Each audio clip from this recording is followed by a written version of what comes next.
to our BIPOC, Existing in Supernatural and Fantasy Spaces panel. I am Chae Jones, and I am your moderator. Thank you so much. And I am so honored and blessed to be on this panel with two of my favorite people, my friends, and we're going to have them introduce themselves. So we're going to start. Hi everyone, I'm Dom. This is actually really special because it's a year today that I came here to LA Comic Con, and I actually met a lot of these people in this room here. A year ago. I already met you kind of, but like, we became friends through cons, so LA Comic Con has a special place in my heart. Ow. And hi, my name is Castrillo, aka Amanda Vibin, and also this is a year to the day of when I met these two lovely ladies right here. So that's really awesome, and also like last year it was like kind of chaotic coming, and just I was not at a very happy job in a very happy place, but now I'm here as a professional, and it's great. So it's really, really cool, and I'm excited to talk about it. So the first question is, what is the first piece of media that you remember seeing yourself reflected in when it came to like supernatural or fantasy, like a movie or a show? I think honestly my first ever time where I was like, holy crap, that's somebody who looks like me, even though we're not like the same kind of brown. Katara from Avatar: The Last Airbender, which is like A, my favorite show ever, and B, it was just like the first time I saw a girl with like bigger hair and like darker skin and just like non-white features, like being a total badass and being really powerful and also really girly and feminine and caring, but also like taking no nonsense and just multifaceted and nuanced. And that was the first real time where I was like, holy crap, like that girl kind of looks like me, and she's a main character and she's not like sexualized or like, it was just so bizarre to see. And then later on, a couple years later, Cora, which was again too because she is now the bisexual brown girl representation, so that was very nice. And yeah, so that was my first time. I would say my first time was Tia and Maramori in Twitches.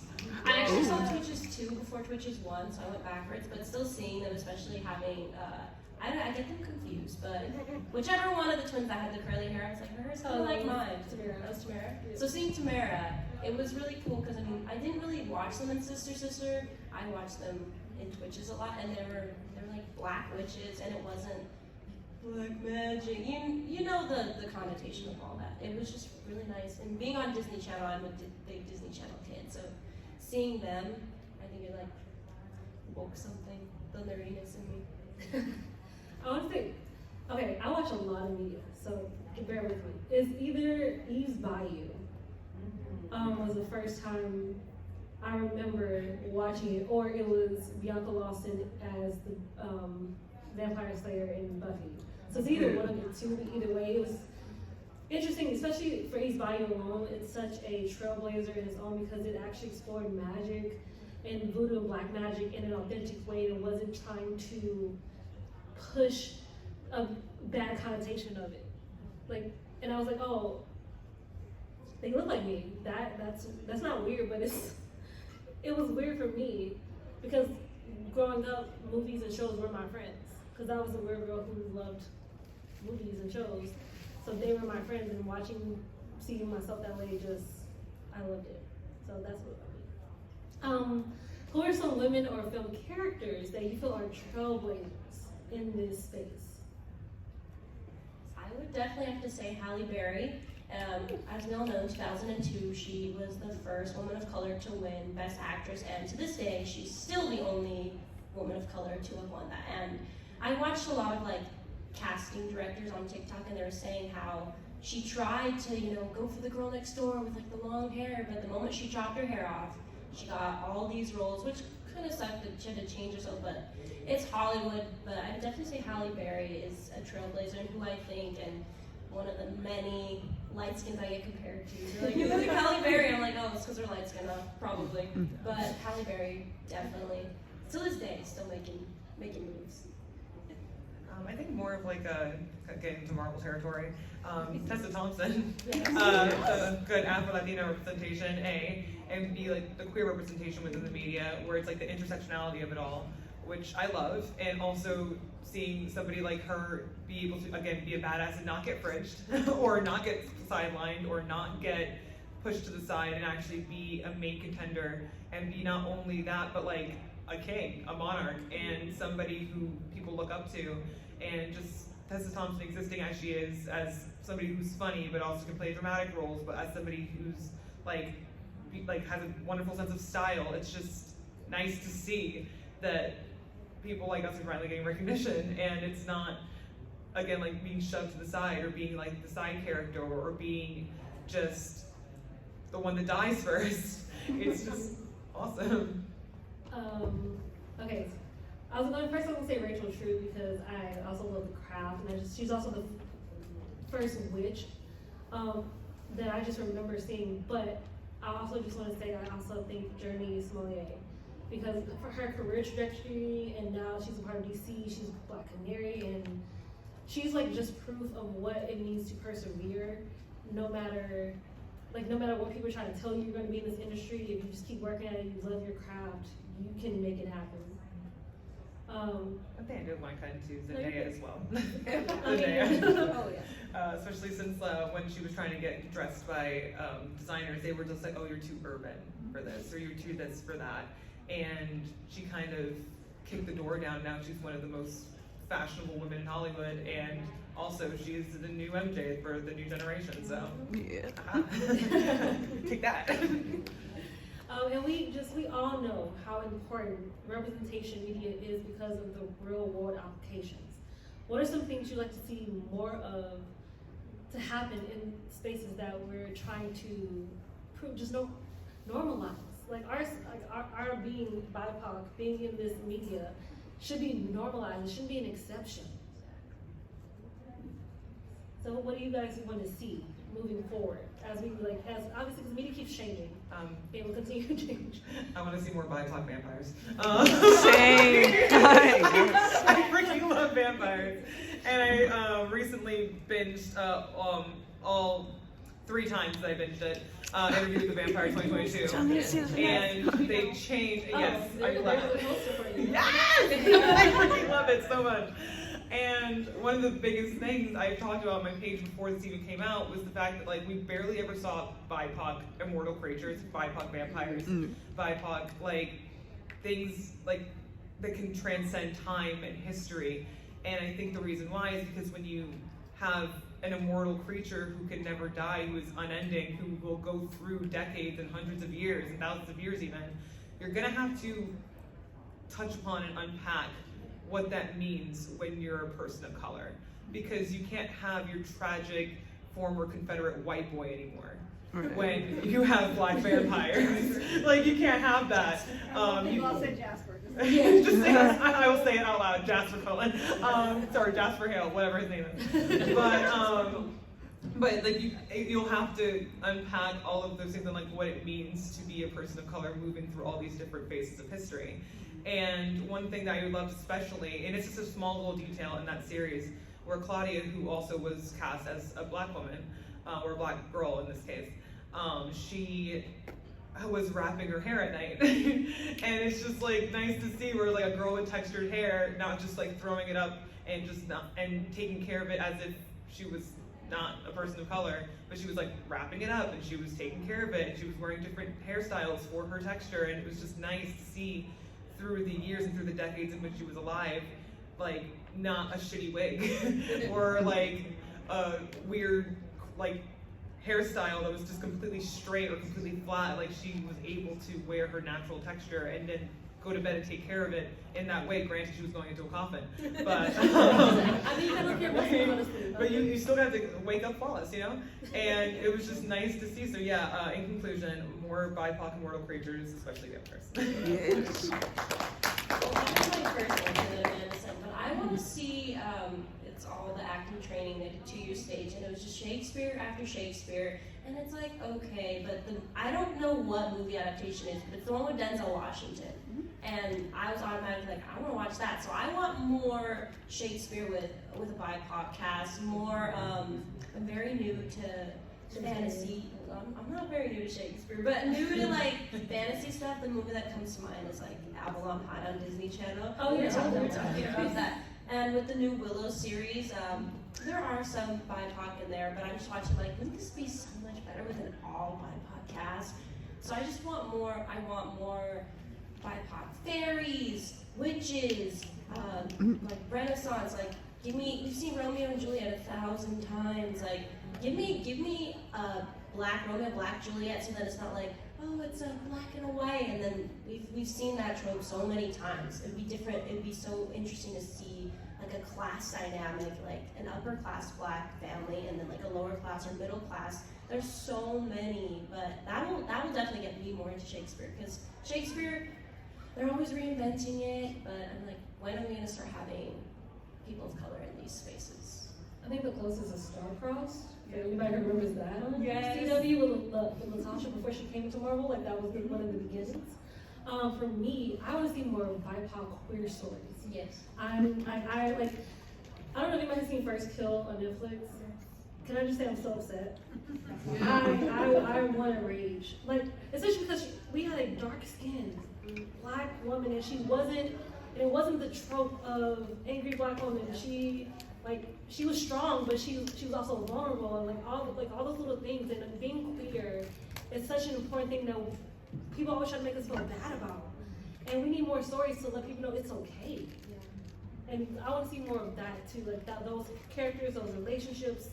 That's what I'm looking forward to. I think the intersectionality aspect of it too, because people act like you can only be one thing, but it's just like, what happens when you're four of those groups, you know?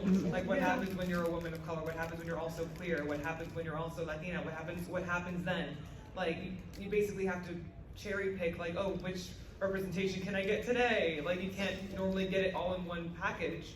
And that sucks. Yeah. Like, especially when you do obviously exist, and we're sitting right here. Yeah. So it's like, It goes back even as far as like, I know y'all remember testing in like grade school and you had to check race or something, and I remember specifically raising my hand like, well, I'm both, and they're like, oh, just pick one.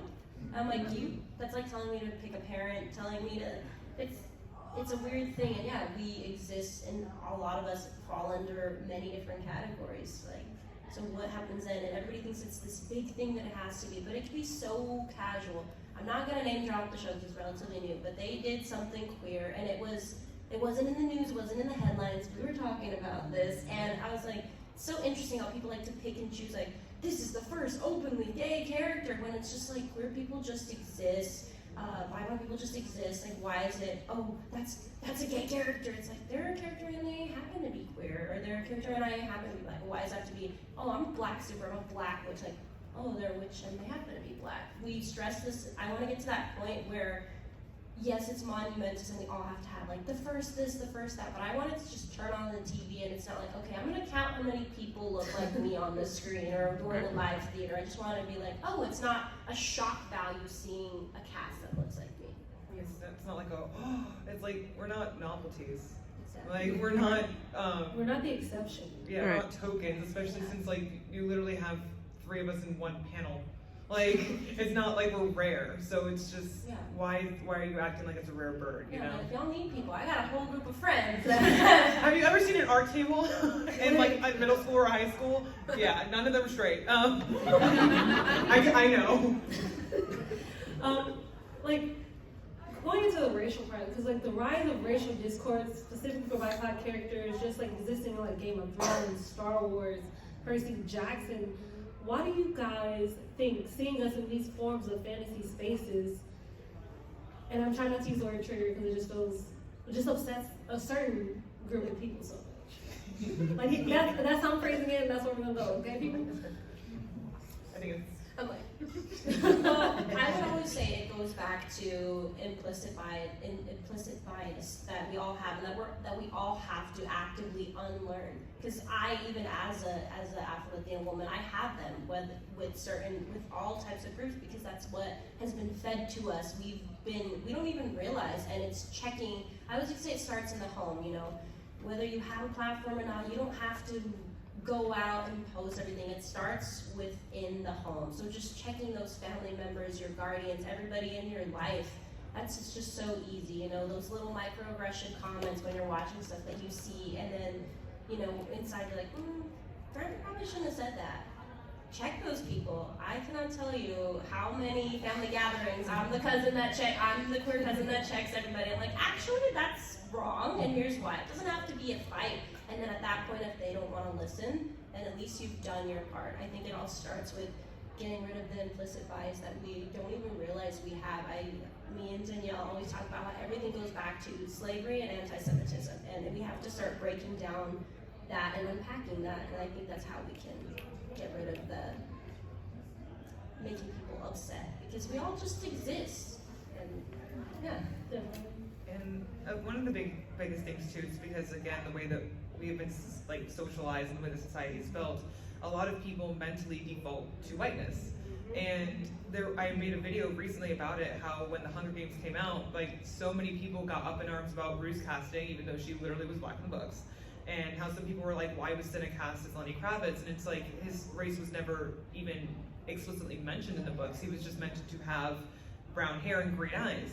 And so many people defaulted to, well, that's a white guy. And but not even knowing the skin color, not even knowing the background. And it was open basically to interpretation of whatever the casting director wanted.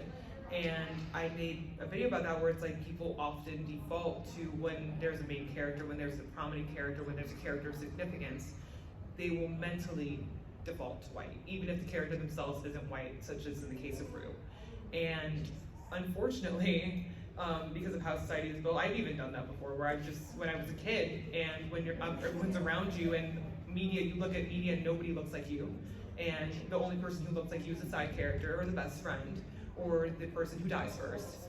And it kind of conditions you to think, well, I'm not the default, so I'm not going to think of myself as the default, and then imagine people who don't look like you, who don't have to live in a world that they are the side character, or just the best friend, or just the disposable black love interest. And they're going to automatically assume, oh, well, if they're the main character, if they're prominent, they're not going to be a person of color. And it's just not necessarily mean that somebody's a bad person who's thinking that way, it's just something that needs to be unconditioned. Because, again, the way that society is set up, you're not going to, like, people unfortunately will just mentally default to one setting and not even think beyond it, and it's sad.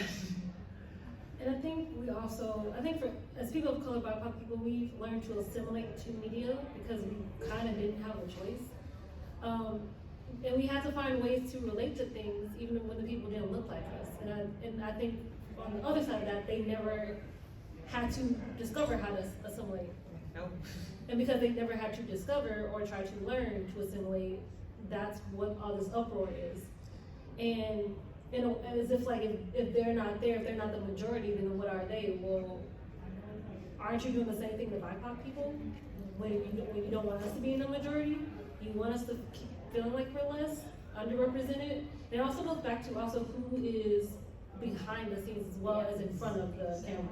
It's also about who's the big Hollywood exec, what color they look like, What directors? And what writers. And as somebody who works in the industry, because I'm a social producer at Paramount, and we pitch people often. And a lot of the coworkers that I have that do not look like me, their For You pages don't have people who look like me. So when they pitch people, they are mostly majority pitching white people. And so when you have white people with a page and media curated to people who look like them, they are simply not going to see people who look like us. And then I'm here throwing a wrench in the game, being like, hey, what's up? How you doing? You want this list of content creators right here? And it's worked. Like, it's definitely worked. It's when you have different perspectives in the room, throwing different ideas at the bulletin board. But often people's internal biases and implicit biases, they'll look at somebody who walks, talks, and acts like them.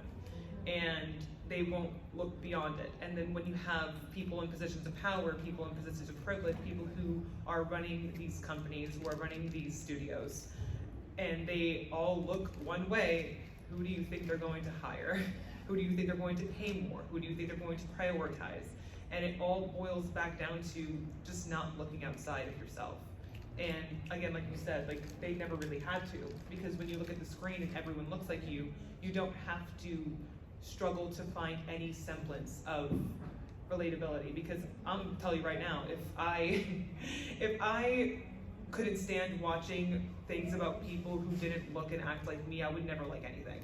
Because the majority of content isn't curated for people like me, but I do enjoy it because you find something to relate to. Whereas you have people being like, oh, but why'd they have to wokeify it? Why'd they have to make it woke? Why'd they have to do this, that, and everything? I'm just like, I just exist. Like, I literally just... They took the word woke as if, like, now you're using it as an insult, and that's not even its purpose. That's not even the purpose. The purpose, it was positive. The original connotation was a positive connotation, then you appropriated it and turned it into something negative against the people who made the term. As they do. As they do. So the tropes that a lot of these characters get put into, either because they want to see them uplift the main character or make that character that is exotic due to their racial or cultural otherness. What is a trope in regard to BIPOC characters that we need to just stop falling back on?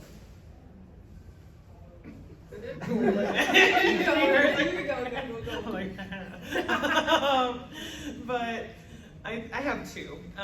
One of them is the disposable black love interest, or disposable person of color love interest. Basically being like, perfect example, Danny Phantom. Valerie was never endgame, unfortunately. Like, he was never going to end up with Valerie, and it was clear. And that happens many times where they'll have the main character, often a white boy, and they will have a relationship with a woman of color, a person of color, and you know very much from the get-go that that person doesn't stand a chance. And it happens opposite ways too, like such as Twilight, where you knew Jacob never had a chance. Like, you knew the end game was always going to be Edward. And it's just like, essentially you're using people of color as a narrative tool to basically be like, oh, see, look, this is the one they were supposed to be with all along. Like, it's a stepping stone. It's nothing more than a stepping stone. And it doesn't really take into consideration that characters' wants, needs, feelings. People like them's wants, needs, and feelings. And you're essentially boiled down to a plot device. And you're basically told from the beginning, you're just somebody's experiment, but you're never the end game. And that's really upsetting. And another one too is like the magical POC, that like they're just the, yep, we are here. We're here and we're clear. And, but like the magical, well, it's called something else, but Yeah. like it's just essentially and normally too, it's just like somebody with like ethereal white hair, and they'll just, A lot of Morgan Freeman's roles. yeah. And they'll just be like the prophet, or the person that you go to as a, like, basically to guide, and that's it. They're just a guide. They're just a GPS. They are a navigation board, a map in a mall, and that's all the character is there for, to further the, like, often white main character story. And they have no other purpose other than that, and that's it. They serve magic, they serve advice, and sometimes they die at the end because they're not needed anymore, or multiple times. And again, it's very similar to the disposable black or POC love interest, in which they are just a stepping stone, but they are never the main character. They're never the one completing the quest. They're never the one who is the hero of the story. They're just there to be a part of someone else's. And that's it. And it sucks. I would say the ethnic best friend. I know that that's a role I get called back for as an actor, but I'm like, it's gonna make money, like, but I do think that's my biggest trope. The one that automatically comes to mind is Clueless. You know, that's her name, right? Yeah. We love her. She's an icon, but she's just there to help. There to be friends with Cher. Yeah. And then the other one that comes to mind is just thinking of Finn and all the sequels. Mm-hmm. He's just there, and I love him so much. When he held the lightsaber, I'm like, you see where we should be going, Yeah. and we didn't go there. And I think John Boyega is so talented, and I'm just really pissed off how Star Wars treated him. But I'm glad he's acting more again. I'd say go watch Breaking. He was in that. He was really And the good. Woman King. And the Woman King. We had to throw that in there. It was so great. Yeah, the the black best friend. I feel like even sometimes in real life I fall into that trope. Like, I don't wanna call out my friends that are here, but like, you know, being. It's like, I'm not racist, I have a black friend. But yeah, it's like, why does it, or like, give us the white best friend and have the lead POC, and then we'll take them to their house while we're But I think that's the biggest one, and people don't realize. I think it goes back to like the implicit the bias. Like we think of all. I'm sure there's a list, but I'm blanking on all. But that's such a popular trope. Black best friend, the love interest. You said. I'm thinking of all the shows that, like in the 90s. I'm thinking of Friends. When Ross dated Aisha Tyler. I love Aisha Tyler, and she was my favorite because it was a black woman who like looks like my mom, looks like the women in my life, and then He did what he did. he did what he did. And then I think of How I Met Your Mother. Me and Jazz will talk about this. The one woman of color that Ted dates, and she's so smart, like from Harvard and everything, and they promise not to look each other up. They're like, oh, it's gonna ruin it. And then Ted looks her up and sees how amazing she is, and he's like, I'm intimidated. And then me being who I am, being a woman of color, thinking, is it because she's intelligent or is it because she's an intelligent black woman? I mean, it's a fair question. It's like pure fragile masculinity and subtle racism. Yeah. Yay. For me, it's the angry POC character, especially when they're justified in their anger, and it's just like why, like especially if I'm whatever rage I'm expressing, and I'm justified in it, but I then get told I'm the villain at the end of that. It's like roundabout. You're just like, I am right because you did me wrong, but somehow now it's my fault. How did we get here? Like, I'm not in the wrong. It's like, calm down. Whoa, what are you doing? Like, you're getting aggressive. Like, you're taking. Like you'll be speaking like this, and somebody will be like, "Why are you shouting at me?" Like the amount of videos where I'll be like talking like this, and somebody's like, "Oh, you don't have to be so mean about it." And it's like, oh, like a stern talking to, like, "Oh, you're not gonna survive in my parents' house." So you're like growing up in POC house is like unlike any other. Like if you cannot survive this, you can't come to the house because it's an experience. So that's, or also I also want to say another also Asian fetishization or the fetishization of black women in media because like we are more than sexual beings for another person. Exactly. We are more than to be sexually objectified by someone just to whatever plot you wanted to make at this point. We're more than that, and we can be more than that. And just because I have the body, you don't get to, you know, what word am I looking for? Like you don't get You to get to objectify. Yeah. You don't get to try to turn me into like a honeypot, sex pot, the words. And then when I actually show, just because I do have whatever body I have, I'm intelligent, I'm smart, I can hold a conversation. But then you're like, but you look like that. What do you mean? It's like, and I It's don't kinda see the like- problem. It's one of those things where it's like, oh, I can only quote unquote respect you if I can ogle you. And it's like, if you're not a decoration, I don't want to hear anything that's coming out of your mouth. And that happens often too, even like on like a platform, where like I'll be talking about like something serious, and somebody's like, "Where'd you get your eyeliner?" And it's like, Read the room. it's like, babe, what? Like, it's just like, okay. Like you'll be literally talking about something like serious, and they'll just be like, "Your lip gloss is great." It's like, Yeah, it's Thank you. the lack of okay, like reading. tactless, all right. Thank you, but weird. And like, and it's just, it's. And you see that often too. Like you see it with like multiple women of color, where like even in popular media, where like a princess who is white will get a full gown, and they'll get to like twirl and look like a princess, and then the people of color get a bikini top and bottom, and they get to show all their skin. And there's nothing wrong with showing your skin. If you want to be sexy, go off, like slay. But it's weird when one demographic gets to be fully clothed and fully covered and have the beautiful corsets and the gowns, and then the other demographic is basically naked. And it's not, it'd be different if like everybody was naked all the time, or everybody had the gowns all the time, or it's like it was a switch up where like sometimes like they just went back and forth. But no, 9 times out of 10, if there's a prominent princess, she's half naked. Except for Brandy. Cover Brandy. Brandy looks I would like to throw that in there. Okay. Really, when we talk about how earlier intersectionality, and how intersectionality should work in the media has gotten better in some ways, but there's still so much that is not fully realized, and how to incorporate intersectionality within media. And a lot of us have seen shows in particular that really didn't grasp how to approach intersectionality and how they handle BIPOC stories or just character developments in general. How do you think shows and movies can do better in terms of intersectionality? I would say kind of what we said earlier, having more people of color in the room and behind the scenes and the writing the stories, or just assisting, like, hey, I want to tell this story, but it's not my story. Will you help me?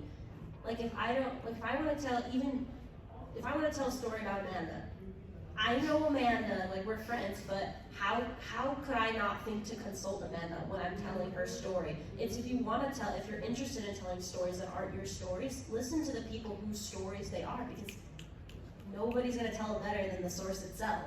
Like, Google, Bing, all that, like, why, when you can go to the source, when there's so many POC writers, directors, just having that group behind the scenes, and having Black casting directors, POC casting directors as well, because we still have those bias, like you said, even we're used to defaulting as white, but when we're used to people that aren't white, like in our household, our friends and stuff, it's easier for us to put aside those bias, because I'm like, well, if I'm casting like somebody who's a mom, you probably will think of your mom, or like your dad, or your guardian, or you're gonna think of those people in your life a lot of the times, and I think it starts with having those people behind the scenes, and it's like, oh, that's actually, I don't know, like, I'm Black, I don't think that's how that person would say that, I would say starting behind the scenes, having more people listening to more POC stories.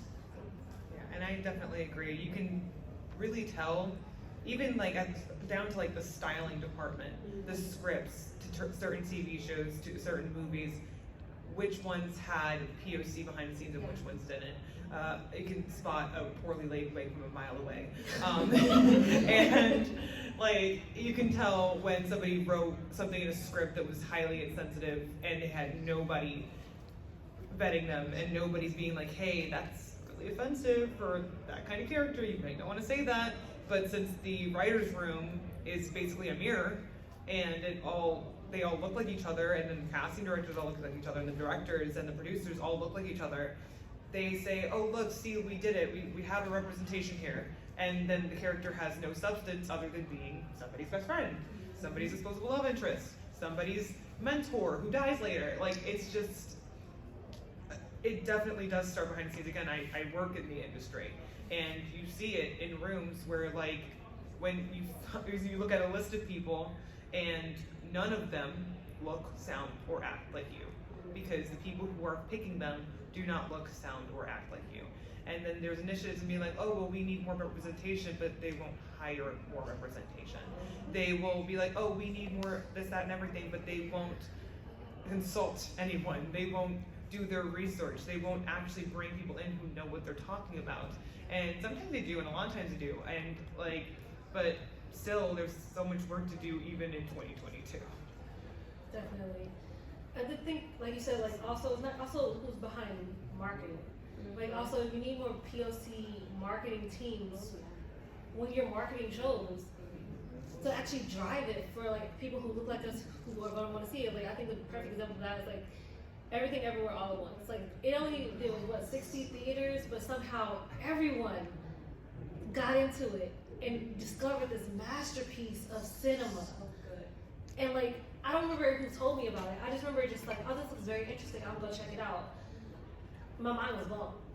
And it's like you kind of marketed it right, but you also didn't market it, but somehow it still blew up, and it also just proved that people want to see BIPOC stories, in which, like, obviously their culture was a big part of their characters, but they were also so much more than their culture, and in their lives and what they were doing, and the stories they were building within that as well. And like, I'm sure, I mean, I can't speak for y'all, but like when I saw that, I related a lot to the mother-daughter dynamic. And so it's like, wow. I mean, we all know the whole turning red incident article, and who's like, I can't relate to this. Well, yeah. It was unbearable. But I was able to find something, people of color have been able to find things to relate to in stories that don't, for for people that don't look like us. So I'm like, you just lack critical thinking skills. Just say that. Like, they'll have the audacity to say they can't relate to turning red, but then be like, I loved Finding Nemo. Are you a fish? It's like, you related more to the cars and the fish It's like, I'm just and the like inanimate objects in Toy Story? Like, oh my gosh, I love Lion King. Are you an animal? and that's the thing where that's so funny to me, where they'll be like, oh, well, I just can't relate to it, or I can't see myself in it. But then they will turn around and be like, you know what, Cars 2 slapped. And it's just like, and it's like, oh, so you can relate to a car, you can relate to inanimate objects, you can relate to animals, you can relate to fish, but you can't relate to another person who doesn't look like you. Yeah. Cool. Love that. So there's a difference between, take that. In regards to the effect of colorism has in media, and we really need to address that part because it plays a huge one. And it's rare to see oftentimes dark-skinned BIPOC characters reflected in a positive light. What steps can we take to start changing this? I would like to say, I was like thinking a bunch of different ways. I think as somebody who is of lighter skin, I think it's our job to acknowledge that, just be like, yeah, I am a black woman, but I do have a certain level of privilege because I'm light skinned. You know, growing up I got they don't normally date black girls, but you're not like black girls. And I'm like, let's unpack that. I was like, well, we're not gonna date. I think it's acknowledging it was one, and kind of like what we said, having people in the room that look like us and breaking down the angry black woman trope, all that, and acknowledging it, because I love when I see someone that looks like me, but I'm like, okay, they look like me, why don't they look like my dark-skinned friends? You know, I can still relate. I can relate to all black women, but we need to acknowledge that we do have some sort of privilege. I know it's hard to believe, but I do have some privilege being a lighter skinned woman, and it's my job, I feel, to uplift my darker skinned friends. I think that's There definitely is, especially since kind of rolling back to the whole white as default, where basically your proximity to whiteness also brings you more to proximity to privilege. So if you are lighter skin, looser texture, you are, again, kind of in the proximity to what is the default automatically. There is a level of privilege, and again, I am beige. I am beige. When I get makeup, it's sand. Like, it is, yes, yeah, you know. And that affords, like Dom said, a level of privilege, where, yes, I am a woman of color, but I also have that proximity to privilege. And that is something that A, should be acknowledged, and B, should be talked about. Because what happens is, especially in Hollywood, especially not just in Hollywood, but in other professions as well, that they will basically just be like, we have the light skin, and we did it. We got it. We got the representation, and it is there. We did it. End game. Nothing else needs to be done. And that's not true, because what happens is, like, for example, like with Storm. Like, how many times has Storm been cast not as a dark-skinned black woman, regardless of how she's depicted in the comics? How many times have we had, like source material saying that a character is darker with tighter textures, with tighter textured hair, and then you see her on screen, and what is she? She's lighter with looser textured hair.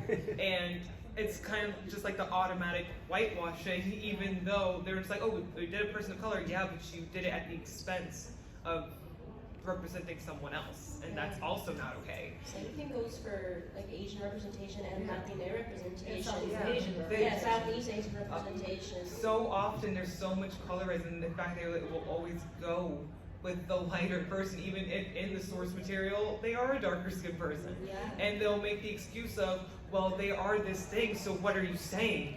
Are you saying they shouldn't have the role? It's like, yeah, actually, yes. It's funny, I can think of American Horror, right? Yeah. And Chae does an amazing job, but in the comics, I'm just saying. America Chavez had darker skin, tighter textured hair. That's what she looked like. And so when you have the issue of, as well, of when you do cast darker skinned people or people with like non-Eurocentric or darker features, and they are often villainized, and they are often cast in a negative light, and they are cast, and they are often cast as the villain or the bad one. And it's like, can we also unpack, like in Bridgerton, all of the people of color were light skinned, like until season 2. So like, you did it, but they're still not even a range when we have 50 shades of white and then 2 shades of brown. It's like a makeup counter. It's not okay, you know? Like, yeah, you did representation, but you did essentially the bare minimum, especially when there's a giant spectrum of colors and variations and textures and stories. And just because you have certain features doesn't mean you're automatically a better or worse person. Again, the inherent bias and the inherent default to white good, essentially. And speaking of Marvel, obviously there's been the discourse of from notable directors, actors of how Marvel has ruined cinema. But do you believe that Marvel has ruined cinema, or have they just shown that it's possible to tell diverse and inclusive stories that audience will come to see? Anybody who says that Marvel ruined cinema is very pretentious. Because I always say, as the world changes, so does media. And when you have a giant overarching franchise that has spanned almost 2 decades, and it's told multiple different stories through multiple different eyes, through different genders, sexualities, colors, and basically everyone can find a piece of themselves in. Yeah, your 14th gangster film of the year is a little bit less important. It's just like, nobody wants to hear about your damaged guy in a shitty apartment anymore. That's not what we want to hear. Like, inflation is up and everyone is struggling, man. Like, this is not the kind of stories that we want to hear. That's not going to hit as hard anymore in this modern era. And especially too, where people are acting like people of color don't have money. Like, if you tell a story, it reflects, funnily enough, like in Black Panther, how that made like $1 billion, how Shang-Chi blew out the box office. Like, people have money, they want to spend it. And you're acting like the only demographic of people who have the money and the resources to go see movies are white people. That's not true. POC, we don't show up. Yeah, we'll show up. And we'll see it multiple times, especially exactly. Because we gotta support. And going back to that question, I actually just talked about this question recently with my friend Dimitri at the Geek Show, and yeah, it's what Amanda said. Marvel has a little bit of something for everyone. I mean, obviously, there's people like us who like to go chronologically and do it all, but there's just, you know, I took my mom saw Black Panther. Not a big Marvel fan. I think the last thing she saw was Black Widow, but hadn't seen all the connecting pieces how we got here, and she loved Black Panther and got emotional. So there's something for everyone, and that's what I think that these, instead of, you know, using our thinking caps, and maybe we should do that if we're so, instead of being so pressed that Marvel's making all this money, maybe learn from them, like Quentin Tarantino. Maybe you need to learn from them and have more POC in your stories and not write them off as tropes, like a lot of his movies that everybody loves and that film teachers talk about all the time. They have so many of like POC stereotypes, and I'm like, let's move away from that, instead of just like, instead of saying, well, they're doing this, but like, they're doing this, let me see what they're doing over here because it's working. Yeah. And like, horror is not having a problem. Horror is flourishing. Oh yeah. And like, directors like Jordan Peele are eating. Like they are making the money and they are getting the seats filled. And I think one of the reasons is because, like Marvel and like superhero media, horror has branched out from the typical like white guy protagonist and his damaged life. And it's like, Or the white screenplay. yeah, or like the final virginal girl who lives because she never had sex. Like, I don't know. Like, she was a virgin and therefore she's a good person. Like, but like that's the thing too. Where it's like, if you want to say that like, oh, like so and so like ruined media, then like, why are certain things doing so well? Like, why is horror doing so well? Why are other things doing so well? Maybe it is you. Maybe you do need to switch with the times, because again, as the world changes, so does media. And what was good 30 years ago is probably not going to be good now. And what hit 30 years ago is not going to hit people now. And it's not the same. Yeah, it's just not the same anymore. So you gotta get with the times or shut up. So one final question before we'll take questions from the audience. There have been many adaptations of popular books being turned into movies and shows, and there are actually so many BIPOC authors. On the supernatural and fantasy spectrum, are there any BIPOC books you'd like to see adapted into a series or a movie?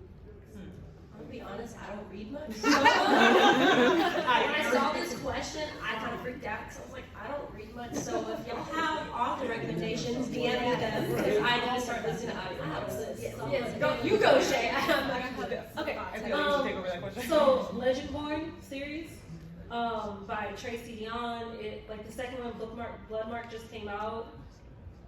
Read it. A Blade So Black is a spin-off of Wonderland, but in a different kind of way than you've ever seen it before. That's also by L.L. McKinney.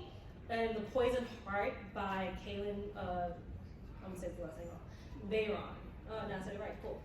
And Between the Earth and Sky by Rebecca Royne Horse. It is a fantasy about pre-Columbian American culture. And those are just some, and also, or even like more like also movies of series like Frances Ray. She's like from like the early odds when it comes to romance, and she wrote these series about this family, and it really delves into Black and Navajo culture and about Black cowboys. I think that was the first time I read a book, and I was just like, wait, they're Black cowboys, Mm-hmm. right? Like, How I did did not learn that. Like it makes sense, but why were we taught to believe that there weren't? Because history is whitewashed. Exactly. And any questions from the audience? I mean, so Danielle went real first. I got You you. in the Jasmine. Superman sweater. People that I don't know. How do y'all feel knowing that you are people that people like you look up to now? Like kids literally have told me how much they love you. Like I want you to know that. Like how do y'all feel about that? Especially Miss Vibin over there with how many followers are you at now? Just hit 311K. Yay! It's kind of crazy because a lot of the times one of the biggest insults spat at you is like, well, if you want it, then make it yourself and do it yourself. And then I did. You did. So now what? And it's just nice because essentially it's being the person that you wanted and needed when you were a kid, and being able to do for others what you wish somebody could have done for yourself. Because up until this year, I was struggling. I was on a struggle bus. Okay, like I was having a time, and it's just nice, kind of like looking now and ooh, magic. But, it's just nice now, like kind of looking back and being like, wow, like I really did that, and I'm doing it, and it's great because you could only, it's one of the things that you only dreamt of doing, and now it's a reality. So yeah. It's still surreal. I remember when I made my American Chavez jacket, I like made it. This was the first thing I ever like made myself. I had someone from like, I think they were from Puerto Rico, and they like DM'd me. They're like, can you show me how to make it? Because you made it and I loved it so, and I was like, you want me to teach you how to do something? And like I have a little cousin who, she's a mixed girl, and you know, our mom and my cousin always say like, she looks up to you so much. Like what Amanda said, you want to be this, my ultimate goal is to act in a Marvel movie because I want to be the superhero that I never had. So it's very weird, but also very cool that people, because I used to do the same. So it's like being that person that you wish little you had. It's weird for me because first of all, again, I met both of them a year ago and never would have thought a year later I would be doing this. And I just being me. I got teased so hard for just being me, and now people like that. So that's and they listen, and that's nice. And like actually just learning to love the nerd in me, and actually having that reflected back in other people. It's the greatest thing I could ever have. And I'm trying not to cry, so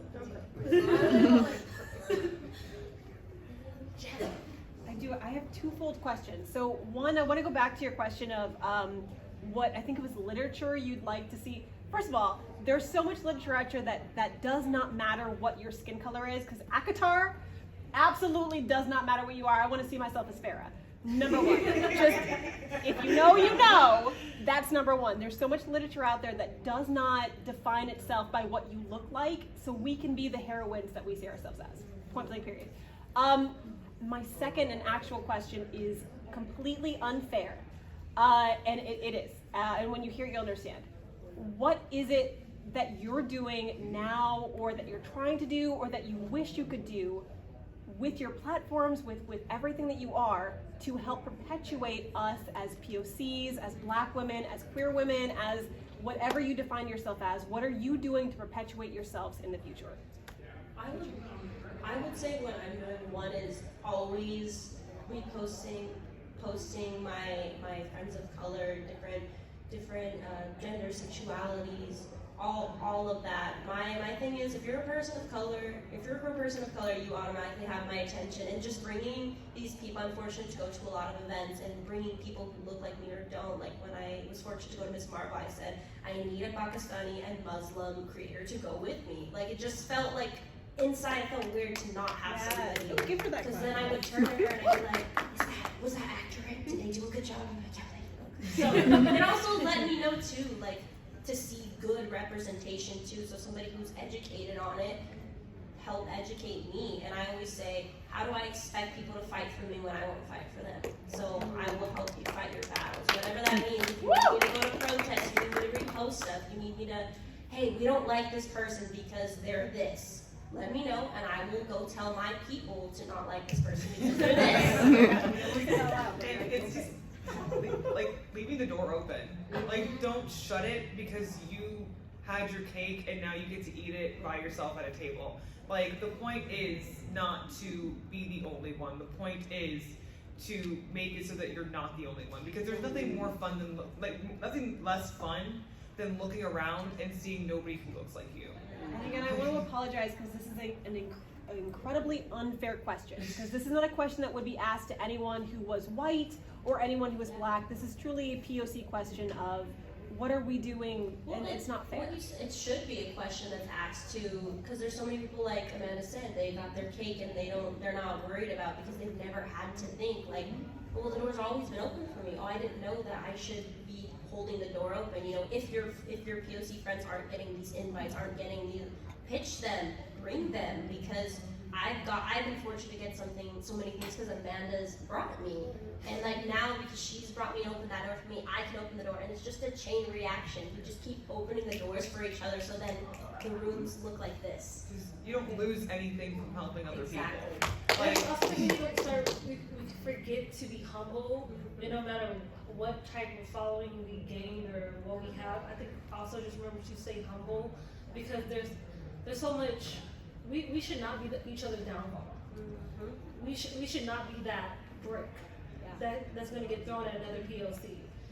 I just think we need to be humble in whatever journey we're at, because it could easily be us on the chopping block. Like everything flows. I never think of fame, because fame is fickle. I just want to be able to do what I love, be remembered for the positive things I've done, and again, opening the door, reposting, and just being there for each other. It's hard. Like, we all know, being POC, it's hard out here to get seen. It's hard to get in the room. It's hard to remind them that we're here. People want to hear us. Our voices should matter. And so that's just me. Any other questions? And then what would you say to let's just say decision makers that say it's too hard to find diverse talent, to find BIPOC talent in whatever projects they're doing? They're not looking. That's what they're not looking. I'm sorry. And like saying For You page, like sometimes people For You page looks exactly like them, because that's the kind of what their content looks right. And if you never go beyond your worldview, how will you know what other things you could like? Like if I didn't pick up a book, I wouldn't know I would love magic. I wouldn't know the magic of reading a book. I wouldn't know that, I could be into fantasy, I could be into Power Rangers, I could be into like animation and enjoy these things if I never just open my mind. Like, you just have to, I think a lot of people, especially in this industry, like they're like closed in how they view or how they think it should go, maybe because somebody taught them, and they don't really want to see outside of the box they want to put us in. But you have to kick that box open. You kick it open, throw it away in the trash. It's okay. You'll be safe here. Like we're not a quota to fill, you know? And that's how they look at it sometimes. We're just like, oh, we need X amount of this. I'm like, do you do that for the white people? Do you have an X amount of white people that go to something? I don't think so. Because especially looking around, and 9 times out of 10, and now I've seen more women that look like that. Like when we went to that when IMAX screening, that was a miracle. That was a miracle. And there was 5 of us. That was a miracle. We went to a screening and there was 5 black women and we all took a picture. And you know, we're like, wow, there's 5 of us, but like there's like at least 50 people here and there's only 5 of us. And it's not like there's a shortage. Like they're acting like there's a shortage. Meanwhile, like there's a list of women of color, black women, exactly the same. that like all that there's a plethora, and they'll act like there are none. They were like, no, we don't know. It's just I can't find them. I can't find them. I can't see. Like, it's again, like we're not a quota to be filled, and try harder. Yeah. Just simply step out of the box and try harder. Yeah, say try harder or let us help you. Yeah. And unfortunately, it's gonna be the last question. So I used to teach pre-K, now I teach secondary. Yeah. Well, that's great. Teachers are important. And I'm also a storyteller, so one of the things I noticed with my kids is like they don't actually care what the characters look like. They just care like, is this thing like holding my attention? And so during like the pandemic, like I made like an audio theater kids show with some voice actor friends of mine. And we since expanded it because we're in the whole like, you know, DIY camp. And I got lucky because they are all POC, that was like my intention. And you know, so we're all busy. So we're doing like the fancy like you guys are talking about representation. But one of the things I still ask my sister about is that because POC are usually in primarily white stories, when we're in there, it's like, what was the role? But like one of the things I loved about Static Shock is that like everybody was black. So like the barbershop, the grocery store, the worker, the mayor, whatever. So when it's a predominantly brown world, what are your thoughts, what are your feelings on the nature of the characters? Because like, you know, I write all different characters, so sometimes, you know, the black woman's gonna be the hero, sometimes the queen, but also sometimes the witch. But then like, and I called my sister, I was like, is it worse to have, because it's the lead. So I'm like, is it worse to have her as the hero who dies or as the villain who kills the hero? I don't know when those gonna be offensive, but everyone in the show is black, so maybe it doesn't matter. So I'm curious about your thoughts. I mean, for me, obviously, specific to black people, no matter what POC you represent, we're not a monolith. We're gonna have the villains. We're gonna have the heroes. And like sometimes it's actually nice to see a black villain, like within an all-black cast, And with no like racial undertones. right? Like it's specifically that. Like I'm trying to figure out how to phrase it. Go ahead, Amanda. Like I'll come back. I think when it becomes, again, nuance, because not everything's black and white, not everything is just one set way. I kind of look at it like this, where say you have a cast of characters, right? And you have 5 white characters and 1 black character, and you kill the black character. You have just killed 100% of your black cast. Mm-hmm. But if you have 5 black characters and 5 white characters, or like 2 black characters, 2 Asian characters, 2 white characters, and then you have different things going on, and you say, like, you have like 1 black person dies off, say like that's a bigger sample group, this is just for math purposes, but you didn't kill off 100% of your black cast. If you have a story full of BIPOC people, or full of like queer people, or full of the whole intersectionality of them, and one of them dies, you didn't just kill off your entire cast. You still have a working, active, moving world with plenty of diversity. And I think that's where like nuance comes in, where it's like you have like a female cast. If one of them dies, you didn't just kill your entire female cast. One of them just happened to die in the story. Versus when you have like an all white male straight cast, and then the 1 gay character dies in the beginning. That's the problem. But you're allowed to tell nuanced stories with heroes, villains. people who are not that good, people who are gray, people who are gay, straight, in between, and just trans, non-binary, whatever.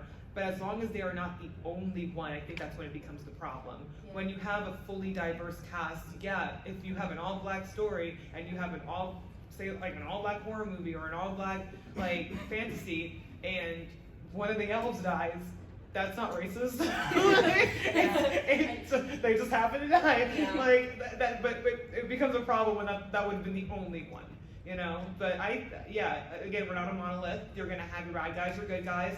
You're people who try to sell you things from an MLM. Like, it's it's all nuanced. It's fine. Yeah, I think Amanda hit it on the mark because I find myself, I don't think this is a spoiler. I was watching Glass Onion and then something happens between Janelle Monáe's character and then a white character, and I'm like, that was racist. And it probably did, but if it was Janelle Monáe and like Lakeith Stanfield, I'd be like, oh, they just beefing. Like, I think what Amanda said, you know, when like Janelle Monáe, like one of the only, like I think the only black woman in that show, then automatically it gives her a certain, it makes her a spectacle. Now it's it like, looks motivated. now it looks motivated. It may not have been motivated, and I'm sure, hopefully they didn't mean it to be motivated, like racially motivated, but when we're the only one in that story.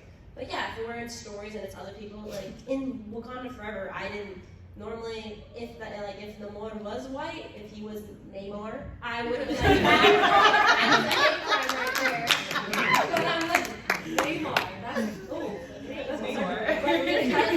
Because it was such a diverse cast. I personally watching it, I didn't have that. That was a hate crime reaction that I very typically have watching. That was beef. That was sexual tension.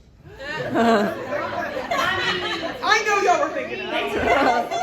It's been confirmed. It was supposed to happen. They took it out. I'll show you the fan art. He did fan art.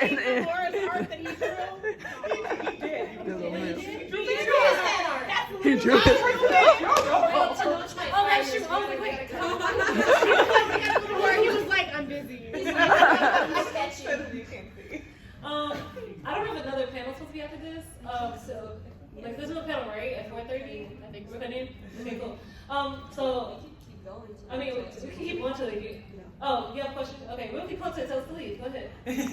Yes. I'm gonna try to be loud. Hi everyone. Thank you for sharing your thoughts first and opinions on everything.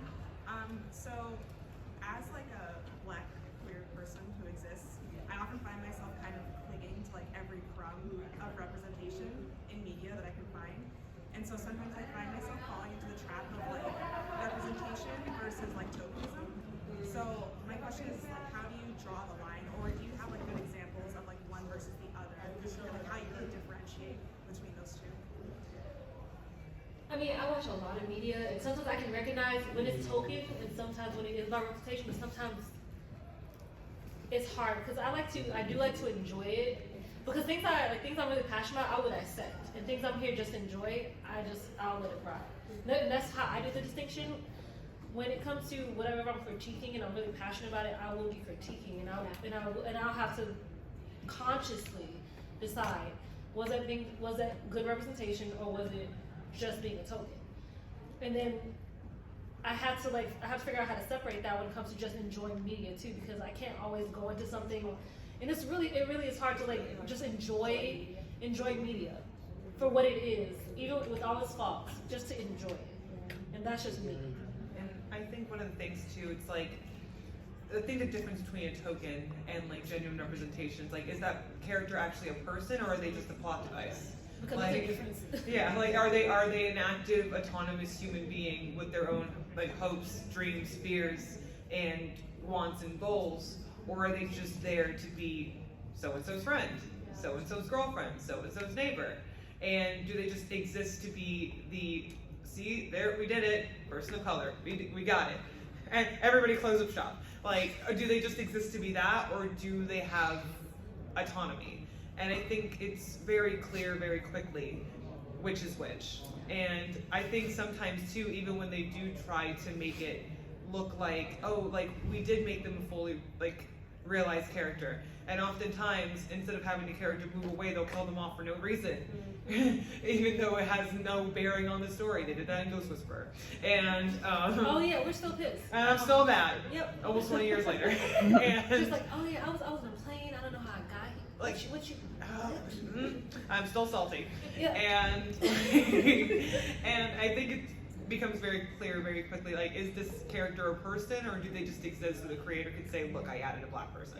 Like, or oh, go ahead. I think it's also how that character makes you feel personally, because we all have different stories, all of us. And if you see yourself in that character, then that can be representation for you. You know, I've seen myself a lot of the token black best friend.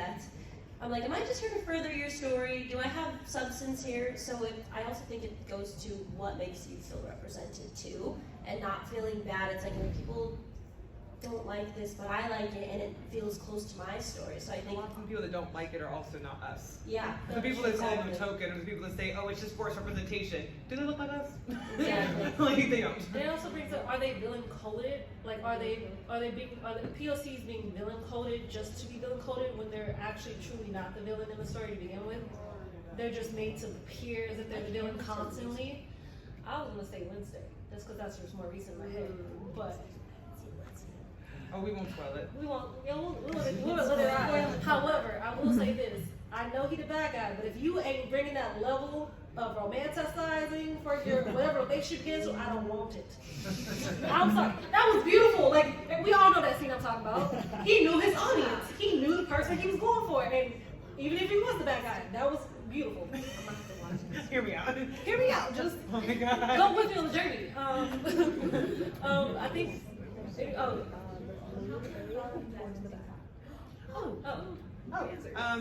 I'm gonna be Amanda just vibing across all platforms. AMANDA, just vibing without the G.